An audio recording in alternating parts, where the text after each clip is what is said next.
Yo, YouTube, what's up with your boy, Sports and Fitness Rants? I'm back, guys. Click that like button.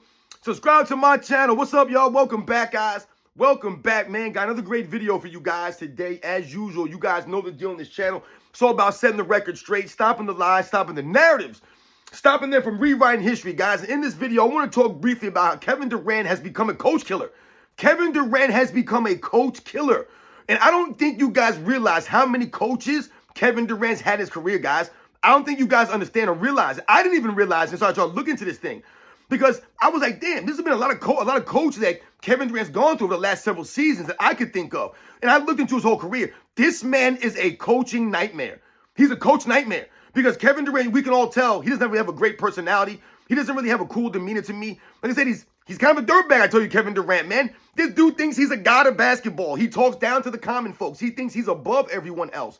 This is Kevin Durant. So how are you going to be coachable? How are you really going to respect these people when you don't even respect them? You don't respect coaching or coaches. He doesn't. He thinks he's a god of basketball. And that's a problem for a lot of these guys in the NBA. And we're going to talk about in this video because I don't think a lot of people realize that Kevin Durant is a straight up coach killer. This dude's a clown, Kevin Durant, man, a goof, no leadership, no grown man energy coming off Kevin Durant. We're going to talk about this video, guys. You guys know how I feel about this clown. And you guys know the deal, man. I want to thank everyone across the world, everyone across the states has been supporting my channel. I am truly, truly humbled, guys, but all support it. It really means a lot for real, man. The true basketball fans, real recognize real. We're holding the standard here, guys. And we're holding these guys accountable. And these are the facts. You guys know that. And you guys know what to do. Turn the volume all the way up. Hit that play button. Remember, these videos are for educational purposes. And let's roll.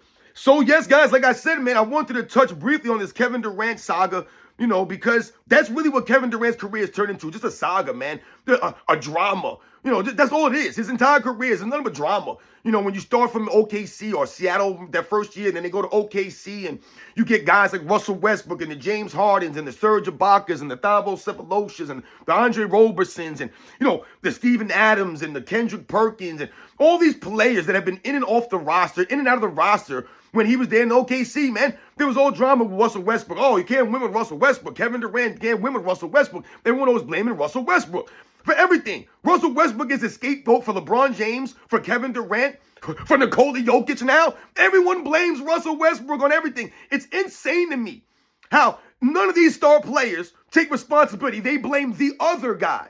The other guy. That would be like Batman blaming Robin for things not going right. Right? We're blaming the sidekicks now. We're blaming the other guy. This is what these guys get done. The excuses that get made for these so-called superstars of this era. It's an absolute joke. His entire career has been drama. Right? Then he leaves OKC after blowing a 3-1 lead. You join the team that beat you. In the weakest move as superstars ever made in any sport. That's Kevin Durant. The mama's boy Kevin Durant. Who his mama, he had to have his mama come out and defend him for making that weak move. His mama. But he wants to call himself a god of basketball. You know my name? Yeah, we know your name. Your name is Mama's Boy. Your name is Soft Sensitive Fool. That's your name. Blaming Russell Westbrook. Leaving him to join the team that beat you. Then you leave that team to try to prove a point that you actually have leadership. You thought it was going to be easier. Steph Curry made it look easier than it was. Right? You left Steph Curry thinking you were going to show us, prove a point to the fans, all the haters out there. All these haters, man. These people don't know, these losers out there. That's Kevin Durant. He calls us losers and, you know, he don't F with us. He going to go to the Brooklyn Nets to prove a point here that he can lead a team to the championship. Man, what happened in Brooklyn? Not a damn thing happened in Brooklyn. Not a damn thing. It was a disaster of epic proportions. No leadership from Kevin Durant or Kyrie Irving or James Harden. And all three of those guys were exposed in that match and at that time. They all got exposed. And then ever since then, you went to the Phoenix Suns. And was it going on Phoenix? Even less on Phoenix. It's even less.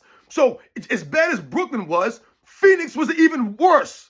That's right, guys. Just when you didn't think it can get worse, it got worse. Right? Just when you thought it was safe to go outside, it ain't. Just when you thought it was worse, it got worse. Phoenix was worse. But I just saw that they fired the coach. Hey, at least they fired a coach that wasn't going to the playoffs. You know, of a team that wasn't going to the playoffs. I don't understand all this coach firing. And what's laughable to me is that they make it seem as like coaches are expendable right now in the NBA. Right? And we know that coaching has value. There's always a value to coaching. right? In different aspects. Coaching is not just X's and O's all the time. Sometimes it's personality management, right? Sometimes it's motivational and inspirational, right? Sometimes that's what coaches have to be. You know, a shoulder, you know what I'm saying? A father figure, you know what I'm saying? A mentor. Some of these things coaches have to do these things. It ain't always just X's and O's. Right, there is value in coaching, but the problem is that the coaches have become expendable. The problem is the players have become uncoachable. They're not coachable. Guys like LeBron James don't want to listen to coaches. They never do. Kevin Durant, does he look like he listens to the coach? That he really gives a damn like that? He don't seem like he cares what's going on. He thinks he knows more than everybody else. That's how a lot of these players are. They're only listening with half ears, with one side of their head. They're not listening with both ears. They don't want to hear the coaches or listen to the coaches, man. They just don't. These guys are uncoachable. These guys think that they know everything on the court. Remember, listen to what they speak. These guys think they're smarter than everyone. They know everything. Oh, I know this, we know that, I know blah, blah, blah. Just stop it, man. That don't make no sense. You guys are a bunch of idiots out here. So I wrote down the list of coaches that Kevin Durant has played for in his career, guys. It's astounding. Now, I'm not saying in this video that Kevin Durant is responsible for all these coaches losing their jobs. That's not what we're saying here. What I'm telling you right now is if you look at the last several seasons and then you compile that with the rest of his career, this man's a coach killer. It's just the facts, guys. It's the facts. He's been through a lot of coaches, man. Once again, not saying it's just because of Kevin Durant, man, he got these guys fired or anything like that. But we're going to break it down. You understand what I'm saying here. So, when Kevin Durant first got to the NBA, right, he played for the Seattle Sonics, guys, right? Seattle Sonics. They were still there in Seattle. That was, I believe, his rookie season. And then the next year, they would move to Oklahoma City, right? And they become the OKC Thunder, the team that they still have today. So there is no Seattle Sonics team right now. We get all of that. I think the NBA is trying to, bring the Seattle Sonics back. I think we all want the Seattle Supersonics back. Just a great city, a great team. Like I said, you think about it with the team itself, the colors, the logos. We always like the Seattle Sonics. You think about some of the memories, Sean Kemp, Gary Payton, right? You think about the championship they won with guys like Dennis Johnson and Jack Sigma, Gus Williams. Right? Gus Williams? I think it's Gus Williams. But anyway, so we know that, right? So Kevin Durant played for the Seattle Supersonics. When he first came to the NBA, guys, his head coach was PJ Carlesimo, who was a 90s era, early 2000s era coach, in my opinion. I don't think he's coaching a while now. I think maybe he's an assistant, things of that nature. But he was more of a 90s, 2000s era coach. When I think about PJ Carlesimo, I immediately think about Latrell Sprewell. We all know the story about Latrell Sprewell choking this guy out. Or supposedly that's how the story went, choking this dude out. But anyway, he's a quality head coach, right? Not a great head coach. He's a quality head coach, man, right? So that's who he had first. Once again, this is not saying that Kevin Durant got these guys fired and he's the reason why they weren't there. These are the coaches that he went through. So PJ Carlesimo. Then they would bring in Scott Brooks, I believe, like 2 years later. I think he was there for PJ Carlesimo was there maybe like the first year or two. Then they brought in Scott Brooks. Now, Scott Brooks would be the head coach for like 5 seasons, I believe. From like 2010 to like 2015, I believe. Scott Brooks, the head coach. And they had some really great seasons there with Scott Brooks as a head coach. Scott Brooks played in the NBA. A lot of people probably don't realize that, but Scott Brooks played in the NBA. One of those journeyman role players. But Scott Brooks was a quality head coach, man. I believe they won 60 games one of those years. You had a very good team. You had Kevin Durant, Russell Westbrook, the James Harden, the guys that I mentioned. You had a bunch of role players and really good players on that team. OKC was a very good team. Scott Brooks was there, I said, about 4 or 5 years. And, they just couldn't quite get over the hump. It was like one of those things where, like, they went to the finals in 2012 against LeBron James' super team, Miami Heat, right? And they lost in 5 games. And then, they would lose to, like, the teams like the Spurs or, they would get beat, So they were in that situation where they felt like they just weren't getting over the hump. So they got rid of Scott Brooks. In the 2015-16 season, they brought in Billy Donovan. If you guys remember, Billy Donovan was the coach of the Florida Gators. If I remember correctly, he was the coach of the Florida Gators that won back-to-back national championships, right? I think that was like 2010, 2009, 10 maybe. I can't remember. I think Al Horford was on that team. I think Joakim Noah was on that team. The Florida Gators, they were a very good team. Won back-to-back national championships. Billy Donovan was the head coach. So he parlayed that success in college to an NBA job, head coaching opportunity. And we all know in 2015-16, to me, I thought the old OKC Thunder were the best team in the Western Conference. I know the Warriors won 73 games that season, but they did not look as formidable to me. as OKC Thunder. The Golden State Warriors to me seemed like a very, very excellent regular season team. I didn't think they were going to make it in the postseason. And if you watch that series, the OKC Thunder were clearly the better team. Clearly the better team. Once again, guys like Kevin Durant, they folded up. Russell Westbrook, these guys did not come through. And guys like Klay Thompson stepped up, right? Guys like Steph Curry and the others came through and they were able to come back from a 3-1 deficit. But that goes squarely on the shoulders of Kevin Durant as the best player in the team, as the leader of the team, right? I told you, not always is the best player the leader. To me, Russell Westbrook was the heart and soul of that team. He was probably the real leader of the team, but he was never viewed as the leader, right? So Kevin Durant was the best player and was supposed to be the leader, but he has no leadership qualities.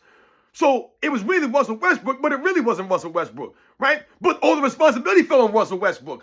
So we know what happened. They would blow that lead, they would lose, and then Kevin Durant would leave. He would leave them guys.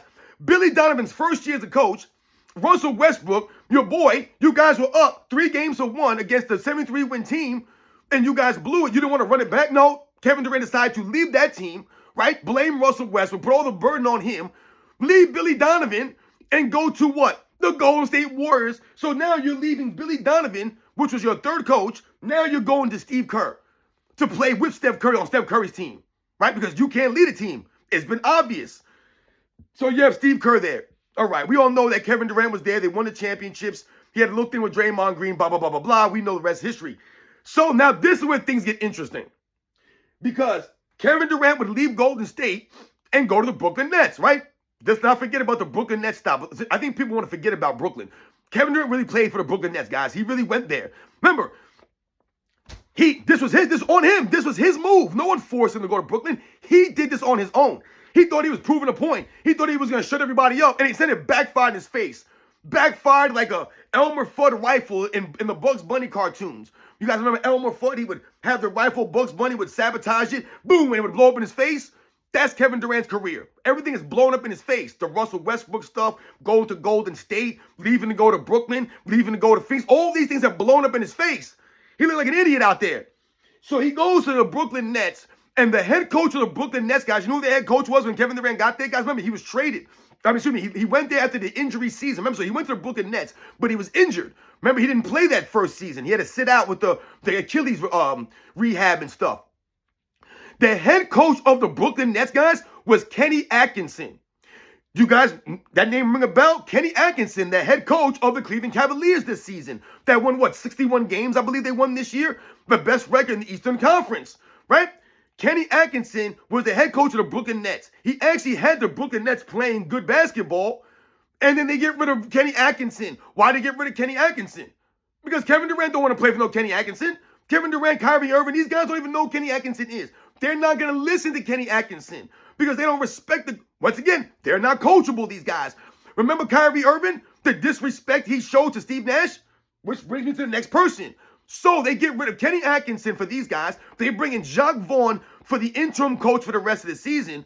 And then they bring in Steve Nash. They bring in Steve Nash to coach the Brooklyn Nets. And like I said, you remember Kyrie Irving, they were at that party, right? And Kyrie Irving basically disrespected Steve Nash to his face, basically telling Steve Nash to give back Kobe Bryant's MVPs. That he got Kobe's MVPs, that he didn't deserve or earn those MVPs. How dare Kyrie Irving say that to Steve Nash? Kyrie Irving's not on Steve Nash's level. And I don't give a damn about Kyrie Irving's dribbling ability, his ability to finish and score the basketball. That's great. He might be a greater scorer than Steve Nash, but give me Steve Nash any day of the week to run my team at the point guard position over Kyrie Irving, man. Like I said, Steve Nash had more grit, more heart, more toughness than Kyrie Irving could ever dream about. Steve Nash was a much better leader than Kyrie Irving could ever dream about. And like I said, Kyrie might be a better scorer, but who's a better shooter? Give me Steve Nash shooting the basketball over Kyrie Irving. Steve Nash could dribble the basketball and he didn't have to carry and palm and travel all over the court to do what he did. And he's a much better playmaker and assist man than Kyrie Irving could ever dream about being. So give me Steve Nash. Steve Nash, 2 MVPs. He earned those MVPs. Yeah, we can argue that this guy may have had some numbers or this guy could have won the MVP. We could do that every year, guys.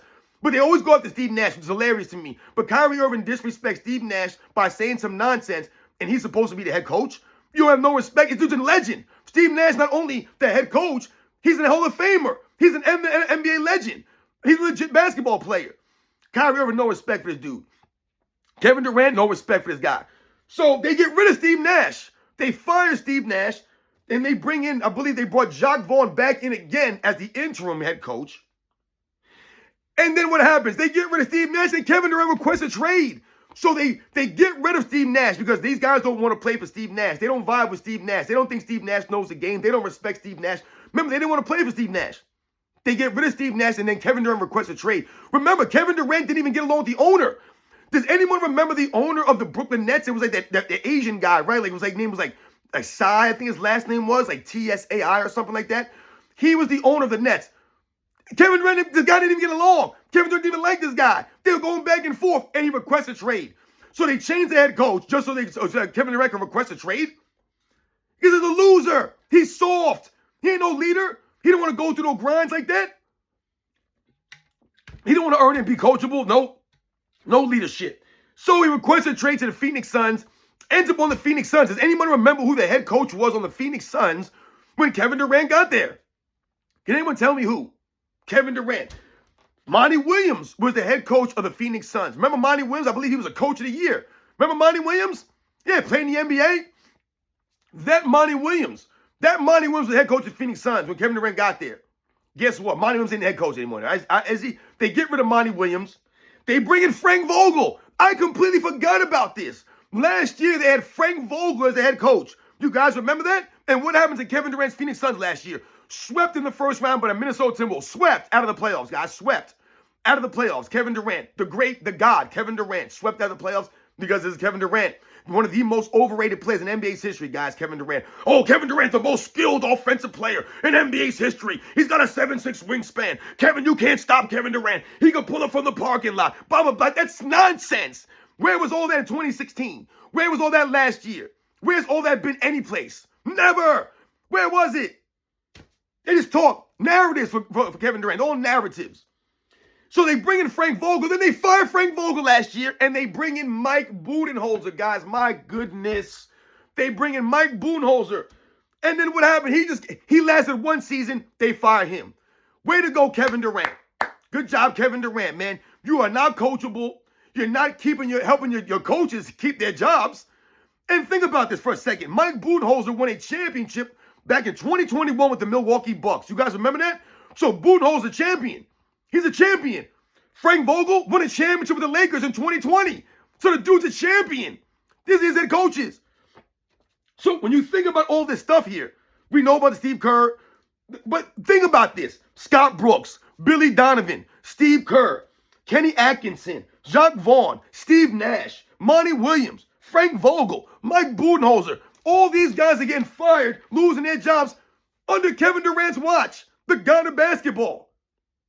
So to me, he directly impacted Mike Budenholzer, Frank Vogel, Monty Williams, Steve Nash, Kenny Atkinson. To me, clearly, those guys lost their jobs directly because of Kevin Durant and some of the stuff that was going on the teams. We could argue he left Billy Donovan high and dry. We could argue they got rid of Scott Brooks because they weren't getting it done, because guys were getting all upset. So as you guys can see, Kevin Durant needs to retire immediately. Kevin Durant should have retired a long time ago. Kevin Durant has done nothing since he left Golden State. He's done literally nothing, guys. And now another coach. This is the third coach since he's been in Phoenix. Third coach in 3 years in Phoenix. You had Devin Booker there, Bradley Beal. They brought all kinds of players in those 3 seasons. Now Kevin Durant's been there now, right? 2.5 seasons essentially. Kevin Durant's done nothing for Phoenix except getting you guys to head coaches. Done nothing. No leader. Hasn't helped Devin Booker get better. Didn't help Bradley Beal get better. He made no one better, guys. And when I said he didn't help the coaches out, he didn't help them keep their jobs. So this is just another, nail in the coffin for Kevin Durant's career. You guys know the deal. These are facts, man. Kevin Durant's a coach killer, man, not a coach saver, right? He's a teammate killer, right? He's a teammate blamer. This is Kevin Durant. No leadership. He's a soft, sensitive clown. But he's going to tell you he's a basketball god. Y'all know my name. Yeah, your name is Coach Killer. Turnover machine. Kevin Durant. You guys know the deal, man. I'll catch you guys on the next one.